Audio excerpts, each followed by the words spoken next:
नमस्कार रोशनाई शर्ट्सের নতুন আরেকটি ব্লগে আপনাদের সকলকে জানাই অনেক অনেক স্বাগত। চলে এসেছি আমাদের বাড়ির সামনেরই একটা রেস্টুরেন্টে। আজ ছুটির দিন ছিল বলে হয়তো ভিড় কম, পুরো ফাঁকা ছিল জানেন। শুধু আমরা দুজনেই এই সময়টা ছিলাম, প্রায় আধ ঘন্টার মতো ছিলাম। তাতেই অনেক কটা ছবি তুলেছি আর ভিডিও আপনাদের সাথে শেয়ার করছি।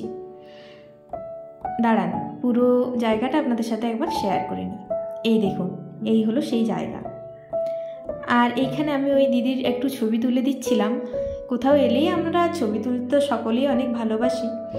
যাই হোক, এবার খাবারটা অর্ডার দেওয়া হয়ে গেছে, খাবার আসবে। বলতে বলতে খাবার চলে এসছে।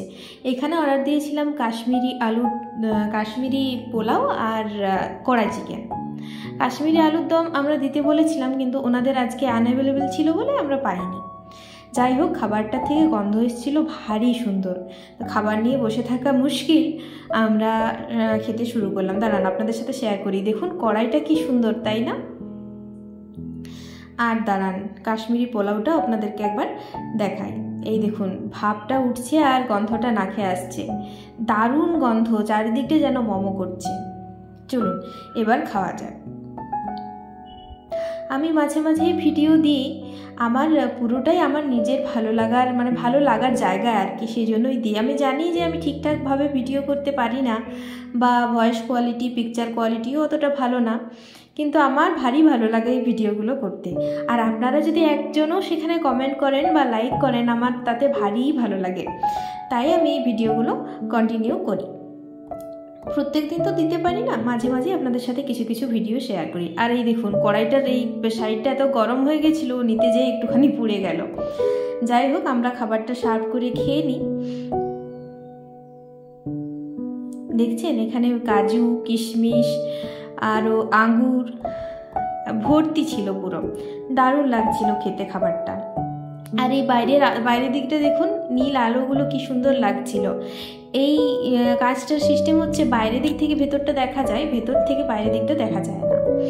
যাই হোক, আমাদের খাওয়া দাওয়া হয়ে গেছে, ওনারা বিল দিয়ে চলে গেছেন। এবার বিলটা পেমেন্ট করে দিচ্ছে, তারপর আমরা বেরিয়ে পড়ব।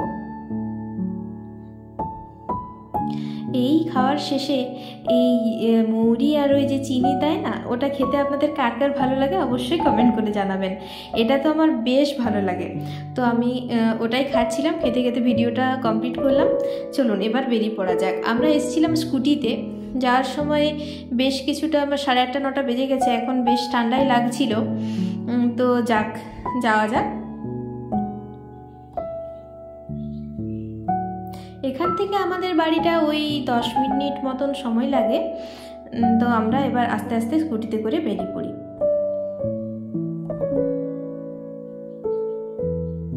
কাল রয়েছে আমার পরীক্ষা বাঁকুড়াতে, আর সেই ব্লগটা আমি আপনাদের সাথে পরের ব্লগে শেয়ার করব।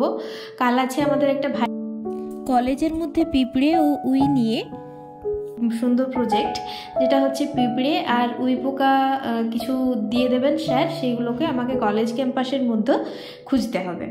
তো সেটার জন্য একটুখানি পড়াশুনো আর লেখালেখি ব্যাপার আছে, তাই তাড়াতাড়ি যাচ্ছি বাড়ি। এই রাস্তাটাও দেখুন এখন পুরো ফাঁকা হয়ে গেছে।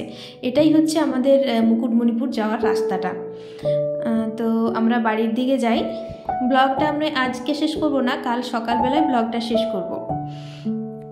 যেহেতু ভয়েস ওভারটা আমি পরে দিচ্ছি, তো বাড়ি যেয়ে দেখছিলাম বাবা আর মা একসাথে বসে একটু গান করছিলেন। মা গান কখনোই শেখেননি, কিন্তু ওই আর কি, নিজের ভালো লাগার জন্য মাঝে মাঝে বসা হয় সবাই মিলে একসাথে। তো আমি তার কিছুটা ভিডিও আপনাদের সাথে শেয়ার করছি।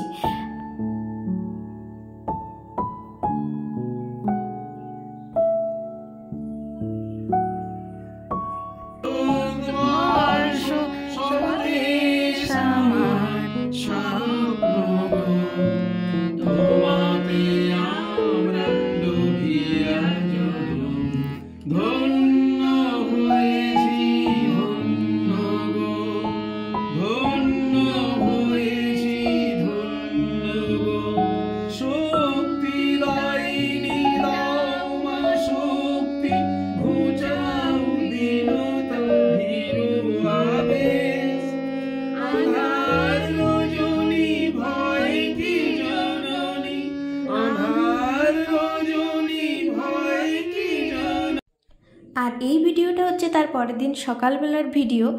সকালবেলা রাত্রেবেলা দেখা গেল যে কলটা দিয়ে আমরা যে কল চালিয়েছিলাম, কল দিয়ে ঘোলা ঘোলা জল উঠছে। তো সেই জন্যই ওই টিউবওয়েলটা খোলা হচ্ছিল আর আমি উপর থেকে সেই ভিডিওটা একটুখানি করতে পেরেছিলাম। তারপরে আমি বাঁকুড়ার জন্য বেরিয়ে গিয়েছিলাম। তো এই দেখুন কলটা পুরো খোলা হয়েছে, খোলার পরে ওনারা আবার ফিট করছেন আর কি পুরো জিনিসটা। তো আর আমাদের এটা হচ্ছে বাড়ির পিছনের দিকটা, অনেক গাছপালা ছিল, তবে এখন আর কি কেটে ফেলা হয়েছে কিছু কিছু, ওই প্রাচীরের একদম ধারে ছিল তো ওই কারণে জাম গাছ একটা ছিল, কুল গাছ ছিল, সেগুলো কেটে দেওয়া হয়েছে। আর এখানে দেখুন নতুন একটা নারকেল গাছ লাগানো হয়েছে এই শীতকালে। উপরে যে ফুল গাছগুলো আপনারা দেখেছিলেন তার সাথে এই নারকেল গাছটাও আনা হয়েছিল, এটা এখানে লাগানো হয়েছে। যাই হোক, ব্লগটা আজকে এখানেই শেষ করছি। আপনারা সবাই ভালো থাকবেন, সুস্থ থাকবেন, দেখা